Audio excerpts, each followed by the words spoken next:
कि माताओं का ना एक अलग से पुराण होता है जिसका नाम है वात्सल्य पुराण।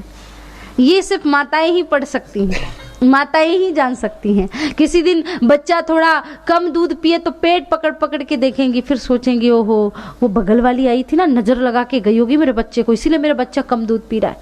हाँ, कुछ भी हो तो माताओं का एक वात्सल्य जाग उठता है, प्रेम जाग उठता है।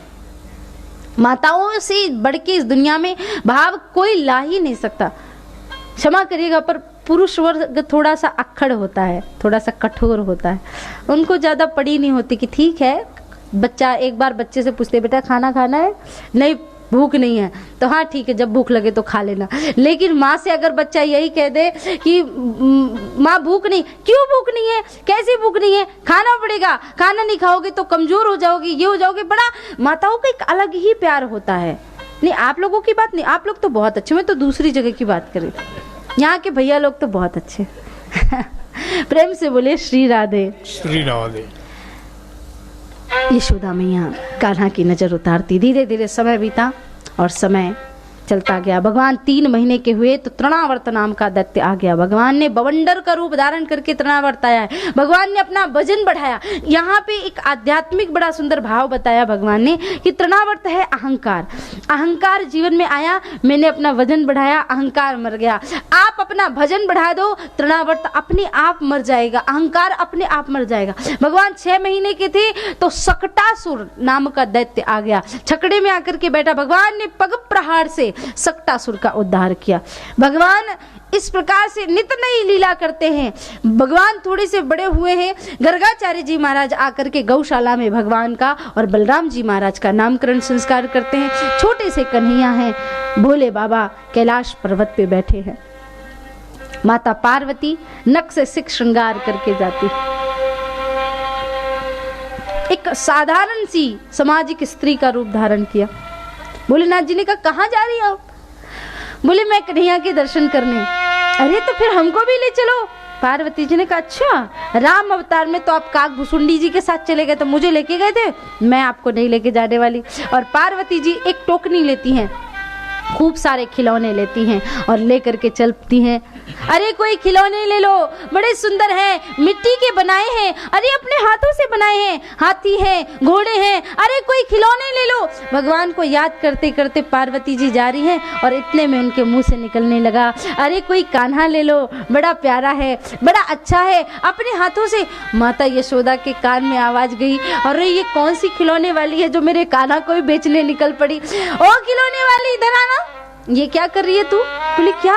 बोले तू हाथी घोड़े की जगह अभी कह रही थी मेरे कान्हा को ले लो, कोई कान्हा ले लो।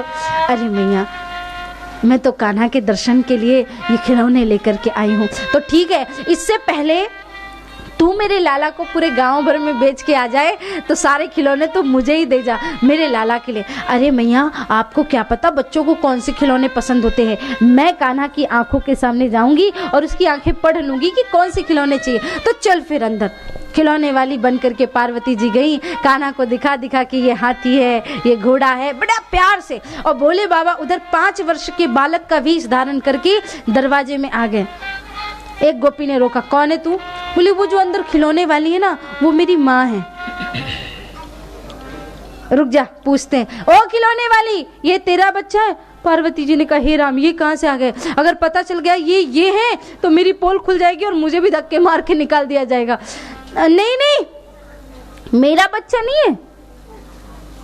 भोलेनाथ जी ने कहा नहीं वो मेरी ही माँ है, मुझसे थोड़ा गुस्सा है ना इसलिए ऐसा है। पार्वती जी ने घूंघट डाल लिया, बोले नहीं नहीं मेरा बच्चा नहीं है।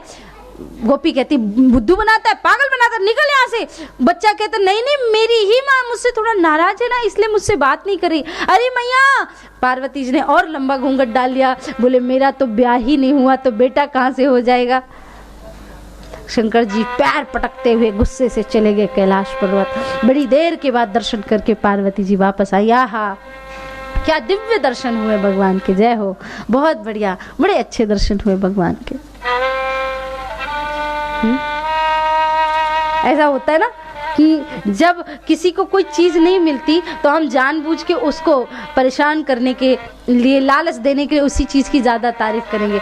कोई अगर खाना नहीं खा सकता, आ हा कितना सुंदर भोजन है, कितना स्वादिष्ट भोजन। अब पुरुष वर्ग में ये चीज बहुत ज्यादा रहती है। किसी दिन उनकी पत्नी का उपवास हो ना, तो वो जानबूझ के कुछ खाएंगे, फिर कहेंगे वाह क्या बात है, क्या सुंदर खाना है, क्या स्वादिष्ट, तुम खा के देखोगी? अच्छा नहीं खा? अरे तुम्हारा तो उपवास है, चलो छोड़ो कोई बात नहीं, है ना। प्रेम से बोलो श्री राधे। श्री राधे। तो महाराज ऐसा ही होता है। भोलेनाथ जी को चढ़ाने के लिए पार्वती जी आज कह रही है, अरे बड़े अच्छे दर्शन हुए। भोलेनाथ जी ने कहा बात मत करिए आप हमसे। बोले क्या हुआ, आप नाराज है? बोले और नहीं तो क्या, थोड़ी देर के लिए कह देती कि मेरा बेटा है, बन जाती थोड़ी देर के लिए मेरी माँ, क्या फर्क पड़ता आपका? पार्वती जी ने कहा ना प्रभु ना, त्रेता युग में थोड़ी देर के लिए मैंने सीता का रूप धारण किया था, थोड़ी देर के लिए ही आपकी माँ बनी थी और आपने मेरा परित्याग कर दिया। अब दोबारा आपकी माँ बन के मुझे आपसे दूर नहीं जाना प्रभु, मैं तो आपके चरणों की दासी बन के रहना चाहती। भगवान ने कहा अरे अब इस चक्कर में मैं दर्शन नहीं होंगे, अब मैं क्या करूं? भोलेनाथ जी को मैया ने कहा जाइए आपको दर्शन जरूर होंगे। अलख निरंजन करते हुए भोलेनाथ जी महाराज चल पड़े।